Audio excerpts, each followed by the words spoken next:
5 বছরের শিশু রাদিয়া প্রচন্ড জ্বরে কাঁপছে। বাবা মা দুজনেই চিন্তিত হয়ে তার পাশে বসে আছেন। ইয়া আল্লাহ, আমার মেয়েটার কি হলো? সবসময় কোনো না কোনো অসুখ বিসুখ তার লেগেই থাকে। আমার মনে হয় ওর ওপর কোনো কিছু নজর আছে। রাদিয়ার মা, তুমি কি যাতা বলছো? এতটুকু বাচ্চার উপর কার নজর থাকতে পারে? তাহলে তুমিই বলো না, এটা কেন হতে পারে? আমাদের মেয়েটার এভাবে প্রায় সময় কোনো না কোনো অসুখ বিসুখ লেগেই থাকে। এর পেছনে কি কোনো কারণ আছে? একটু কিছু হলেই ওর অসুখ হয়, আবার অনেক সময় হঠাৎ করেই কোনো কারণ ছাড়া অসুস্থ হয়ে যায় মেয়েটা। আচ্ছা, এখন এসব নিয়ে কথা বলার সময় নেই। তাড়াতাড়ি ওকে ডাক্তারের কাছে নিয়ে যেতে হবে। আর তাছাড়া অসুখ বিসুখ আল্লাহ দেন। উনি হয়তো আমাদেরকে এর মাধ্যমেই পরীক্ষা নিচ্ছেন বারবার। ডাক্তারের কাছে নিয়ে গেলে ডাক্তার বারবার ওকে অ্যান্টিবায়োটিক খেতে দেয়। এভাবে এত বেশি ওষুধ খেলে তো আমার মেয়েটা ধীরে ধীরে নিস্তেজ হয়ে যাবে। এত ছোট বয়সেই এত অ্যান্টিবায়োটিক খাওয়ালে পরবর্তীতে আল্লাহ না করুক কোনো বড় বড় অসুখ হলে তো অ্যান্টিবায়োটিক ওর আর কোনো কাজেই লাগবে না। এসব কথা বলো না তো রাদিয়ার মা। আমাদের মেয়েটা একদিন পুরোপুরি সুস্থ হয়ে যাবে। এখন চলো, যাওয়া যাক। বাহারি শোভা পাহাড়ি সারি সারি কাছের। একদিন রাদিয়ার মা আর জাকিয়ার মা একসাথে বসে গল্প করছিলেন। আসসালামু আলাইকুম ভাবি, কেমন আছেন? অনেকদিন পর এলেন আমাদের বাসায়। বাসার সবাই ভালো আছে? জাকিয়া ভালো আছে?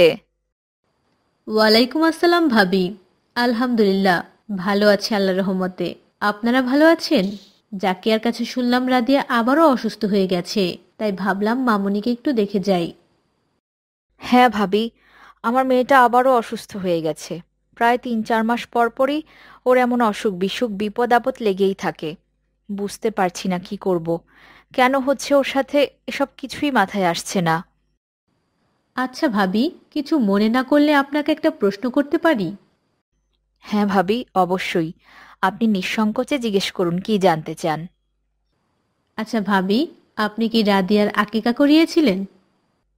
ওর জন্মের পরপরই তো ওর বাবা মসজিদে টাকা পাঠিয়েছিল, শুধুমাত্র মিলাদের জন্য।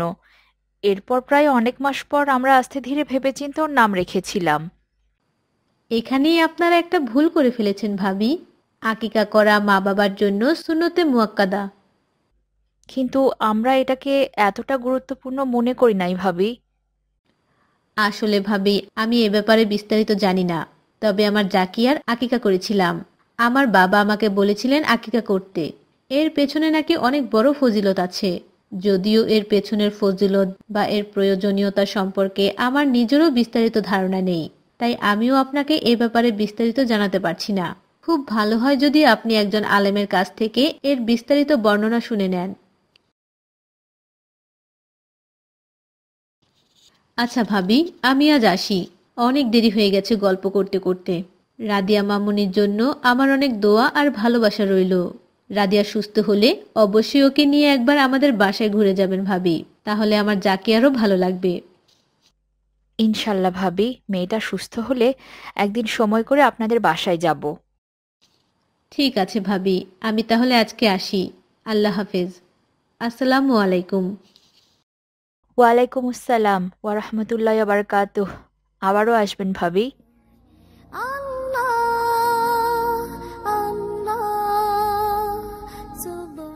ভাবি যা বলে গেলেন সেটা আসলেই ভাবার বিষয়। আজ রাতে রাদিয়ার বাবা এলে তার সাথে আমি এটা নিয়ে কথা বলবো।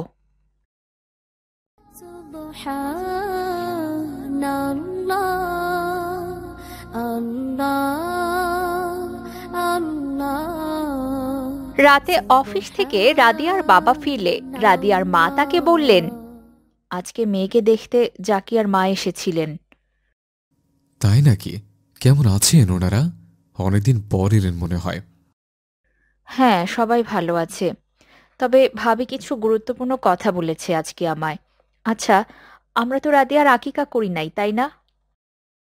আকিকা তো করা হয়নি, তবে ও হওয়ার পর আমি এতিমখানায় মিলাদ দিয়েছিলাম। তুমি হঠাৎ এই প্রশ্ন করছো কেন? ভাবি আমাকে বলল আকিকা না করালে সন্তানের অনেক বিপদ আপদ হয়, আর তাছাড়া আকিকা করানোর পেছনে নাকি অনেক গুরুত্বপূর্ণ ফজিলত আছে। ভাবির এ ব্যাপারে জ্ঞান না থাকায় তিনি আমাকে বিস্তারিত জানাতে পারলেন না। আচ্ছা চলো না, আমরা দুজন না হয় কোনো ভালো হুজুরের কাছ থেকে এর বিস্তারিত জেনে আসি। আমার ছোট ভাই জসিম আসছে আগামীকাল। রাদিয়ার খুব বেশি অসুস্থতার কথা শুনে সে নিজে আসছে তাকে দেখতে, আর তার এসব ব্যাপারেই অনেক জ্ঞান আছে, তার কাছ থেকে জেনে নিতে পারবো আমরা। রাদিয়া মামুনি, কেমন আছো? তোমার শরীর এখন কেমন? এখন কিছুটা ভালো লাগছে মা। বাবা, আগামীকাল জসিম চাচা আসবে? আচ্ছা বাবা, এই যে আমার এত অসুখ বিসুখ হয়, আমি কি তাড়াতাড়ি মারা যাব? ছি রাদিয়া মামুনি, এসব কি কথা বলছো তুমি? অসুখ হলে বুঝি কেউ মারা যায়? তোমার বাবা, আমরাও তো অনেক সময় অসুস্থ হয়ে যাই। আমরা কি এখনো মারা গেছি? তুমি চিন্তা করো না মা, অসুস্থতা আল্লাহ তাআলার পক্ষ থেকে নিয়ামতের মতো। আল্লাহ নিশ্চয়ই তোমাকে একদিন পুরোপুরি সুস্থ করে দিবেন। রাদিয়া মামুনি, আর কখনো এমন কথা বলবে না। আগামীকাল তোমার জসিম চাচা আসছেন, তিনি নিশ্চয়ই তোমার সুস্থতার উসিলা হিসেবে আসছেন। তুমি এখন তোমার ঘরে গিয়ে বিশ্রাম করো। আচ্ছা বাবা। মেঘমালা আকাশে উড়ে উড়ে যায়। আমার মেয়েটা সুস্থ হয়ে যাবে তো রাদিয়ার বাবা? কান্না করো না রাদিয়ার মা, আমাদের মেয়ে ইনশাল্লাহ সুস্থ হয়ে যাবে। মহান আল্লাহর উপর ভরসা রাখো। চূড়া হয়ে আড়ালে হারায়, মেঘমালা আকাশে উড়ে। আসসালামু আলাইকুম বড় ভাইজান, কেমন আছেন? ওয়ালাইকুম আসসালাম। কি রে ভাই, কখন এলি তুই? একটা ফোনও করলি না, তাহলে আমি তোকে গিয়ে নিয়ে আসতাম। না না ভাই, আপনাকে তো কষ্ট করে বাস স্টেশনে গিয়ে আমাকে নিয়ে আসতে হবে কেন? আমি তো বাসা চিনি, তাই আর আপনাকে ফোন করে ওখানে যাওয়ার জন্য বলিনি। যাক, ভালো করেছিস। আয়, বস। রাদিয়ার মা, রাদিয়ার মা, দেখো কে এসেছে। তুলে যায় বাঁশবরিণী ঝিনি। আসসালামু আলাইকুম ছোট ভাই, কেমন আছো? ওয়ালাইকুম আসসালাম ও রহমতুল্লাহি ওয়া বারাকাতুহু। ভাবি, আলহামদুলিল্লাহ ভালো আছি, আপনি কেমন আছেন? এই তো ভাই, আছি। মেয়ের অসুখ বিসুখ সব কিছু নিয়েই আলহামদুলিল্লাহ, আল্লাহ যেভাবে রেখেছেন। ও হ্যাঁ, রাদিয়া মামুনিটা কোথায়? ভেতরে আছে, এখনো ঘুমাচ্ছে। অনেক দুর্বল হয়ে গেছে ভাই মেয়েটা। আপনি কোনো চিন্তা করবেন না ভাবি। ভাইজান, আপনারও চিন্তার কোনো বিষয় নেই। আমি আসলে চিন্তা ভাবনা করে দেখলাম, রাদিয়া মামুনির যেহেতু আকিকা করা হয়নি, সেজন্যই তার সাথে এমন বিপদ আপদ লেগে আছে। কিন্তু ভাই, তোর মনে নেই আমরা যে ওর জন্য মিলাদ দিয়েছিলাম? ওই যে এতিমখানে অনেকগুলো বাচ্চাকে খাইয়েছিলাম। হ্যাঁ ভাই, মনে আছে, কিন্তু সবথেকে বড় বিষয় হলো ওটা তো আপনারা আকিকার নিয়তে দেননি। আকিকা হলো সন্তান ভূমিষ্ঠ হওয়ার পর সেই সন্তান লাভের খুশিতে আল্লাহর দরবারে শুকরিয়া আদায় করার প্রক্রিয়া। ইসলামে আকিকা করা সুন্নতে মুআক্কাদা। প্রতিটি সামর্থ্যবান বাবা মার জন্য এটি অত্যন্ত গুরুত্বপূর্ণ একটি দায়িত্ব। যদি সামর্থ্য থাকার পরও আকিকা না করা হয়, তবে সেই ক্ষেত্রে সন্তানের উপর বদনজর থেকে যায়। আমাদের রাদিয়া মামুনের ক্ষেত্রেও তাই হয়েছে। আর আকিকার মাধ্যমে যে নামকরণ করা হয়, সেই নামকরণের দ্বারাই বিচার দিবসে আল্লাহ রাব্বুল আলামিন পিতামাতা এবং সন্তানের সুষ্ঠু বিচার করেন। আমি এত কিছু ভেবে দেখিনি ভাই, আমার ভুলের জন্য আমার বাচ্চাটাকে কষ্ট পেতে হচ্ছে। আপনি চিন্তা করবেন না ভাইজান, আপনি চাইলে এখনো রাদিয়ার আকিকা করাতে পারেন, একদম সুন্নাহ মোতাবেক। যেহেতু আপনি এই ব্যাপারে বিস্তারিত জানতেন না, তাই আশা করছি আল্লাহ তাআলা আপনাকে ক্ষমা করে দিবেন। ইসলামে আকিকা করার জন্য ছেলেদের ক্ষেত্রে 2টো ঘাসে এবং মেয়েদের ক্ষেত্রে 1টি ঘাসি দিয়ে আকিকা করার বর্ণনা এসেছে। তাহলে আমরা আর দেরি করব না, আগামী 2 দিনের মধ্যে ইনশাল্লাহ আমাদের রাদিয়া মামুনির আকিকা সম্পন্ন করব। হ্যাঁ ভাবি, যত দ্রুত সম্ভব আকিকা করতে হয়। সন্তান জন্মের 7 দিন অথবা 14 দিন কিংবা 21 দিনের মাথায় আকিকা করা উচিত। ঋণী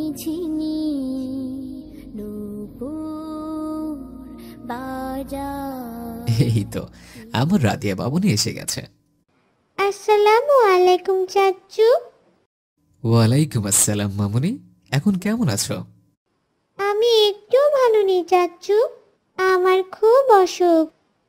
তুমি আর চিন্তা করো না মা, তোমার এই অসুস্থতা আগামী 2 দিনের মধ্যে কেটে যাবে ইনশাআল্লাহ।